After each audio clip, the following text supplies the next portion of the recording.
Hi, welcome everybody, it's Mike Newton down here at Lytham Golf Academy. I'm going to have a little swing tip for you here today to hopefully try and cure your slice. If you're a slice of the golf ball, then keep watching. I've got a really good simple tip that you can take to the driving range or practice ground to really sort of help and reduce that slice shot.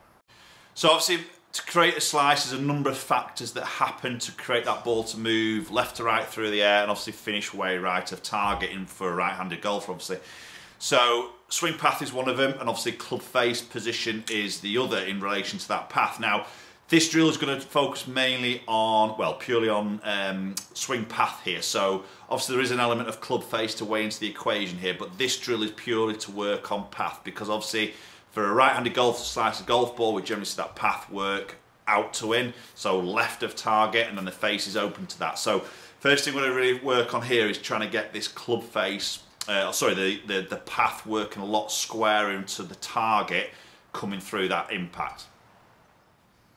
Okay, so let's just explain a little bit about path first. So what I've got here is a white alignment stick which is going to reference our target line, our ball to target line, and then the red stick here is going to reference our swing path. So as I said earlier, you know, to create a slice shot, the path generally works from out to in, okay, in terminology, or otherwise sort of swinging left of your target line. And then obviously if the face is then open to that, that's what creates the curvature. But again, we're going to talk more path here. So this little drill I've got here is really going to be focused on trying to change this swing path and get it a little bit more in relation to the target. Now, if any of you have obviously had golf lessons before, or maybe tried to change something in your technique, there's always an element of having to over-exaggerate things to try and move it a little bit. Okay, so sometimes it's going past where you want it, going to the extreme to actually make a bit of a difference, an actual bit of a change. We know feel and real are two very different things during a golf swing.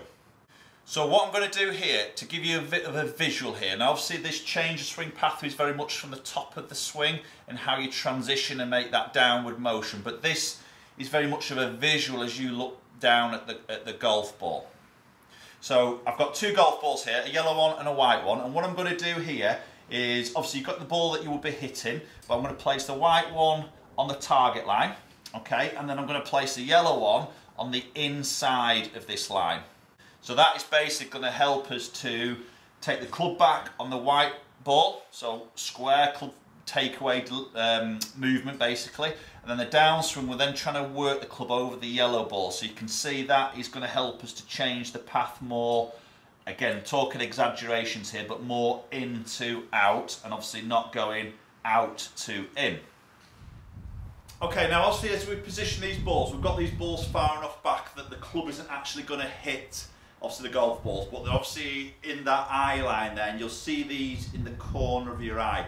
So you've got some sort of reference points here of a target line and also a swing path line. I think this is where it helps with it being a white and a yellow ball to differentiate between backswing and downswing. Okay, so basically all you're going to do here is just hit some golf shots here, and like I say, you're going to work the club over that back line. So sometimes what I find with a lot of golfers is when they start to think in to out, it goes right from the word go, so the takeaway comes inside, and obviously that can create other problems there.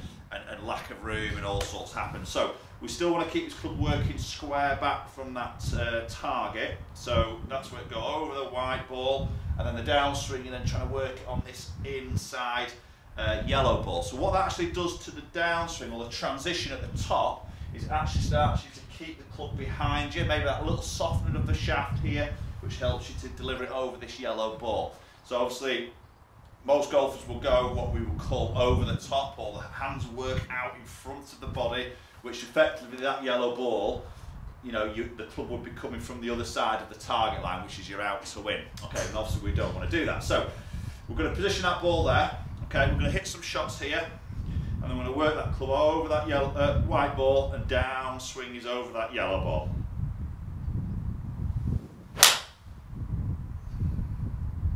That's a lovely little soft draw there. Okay, so I think it's a very good visual drill. It's not too much of trying to force movements here, which I know sometimes can be a tricky sort of movements to feel for a golfer, because ultimately you can't see what's happening. But I think this, I've used this quite a few times in my lessons, and it makes a difference straight away. When we start measuring on a launch monitor, we see minus numbers, which is out to in. As soon as we use this drill, hit some shots, then start remeasuring, we do see some more positive numbers, sort of in to out, and a little bit more square and club delivery.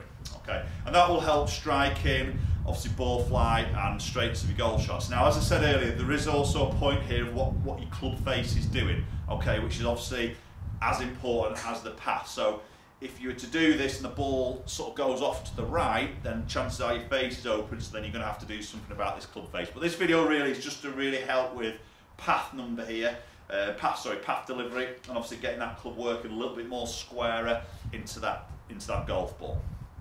Okay, thanks very much for watching. Do give this drill a work on the range. Let me know how you get on it. Are you a slice of the golf ball? Is this something that you know, hopefully you're going to go out and try it and give it a go, and hopefully that should help you. I've seen some great results with this. Very simple, very visual, you know, very powerful sort of difference of a swing path, really, and that gives you some different feelings in the swing. So let me know how you get on with that if you do go and try this on the range.